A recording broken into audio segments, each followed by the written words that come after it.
আসসালামু আলাইকুম everyone, welcome back to my new blog.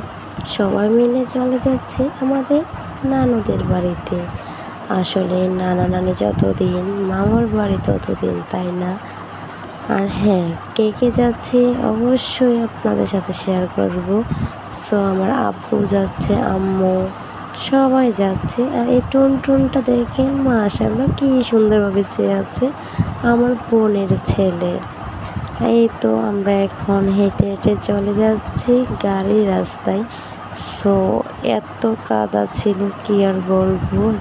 আসলে ওই দিন সকালে অনেক বৃষ্টি ছিল, তাই অনেক প্যাক কাদা। যাই হোক, অনেক কষ্ট করে গাড়ির রাস্তায় এসেছি। এখন আমরা সবাই এক একজনে গাড়িতে উঠে যাচ্ছি। তারপর অটো থেকে নেমে চলে আসলাম ফলের দোকানে। আমার হাজব্যান্ড নাকি ফল কিনবে আমার বাড়ি নেওয়ার জন্য। সো আপেল, আম, মালটা নেওয়া হচ্ছিল।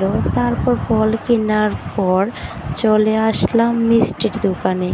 আসলে আমাদের শ্যামগ্রামের মিষ্টি কিন্তু অনেক মজা। আর এই যে এদিকে দেখেন, আমার মেয়েকে পানি খাওয়াচ্ছিল, আর ওর নানু কোলে ছিল আমার মেয়ে। আসলে কোথাও গেলে আমার কোলে থাকে না, হয়তো তার বাবার কোলে যায়, না হয় নানুর কোলে যায়। এই তো অবশেষে আমরা চলে আসলাম আমার নানুদের বাড়িতে। আর এইদিকে দেখেন ওরা সবাই খেয়ে নিচ্ছে আমাকে ফেলে। তারপর আমি বসে গেলাম খাওয়ার জন্য। আসলে ওই দিন বেশি খেতে পারিনি, জাস্ট এই পোলাও খেয়েছি।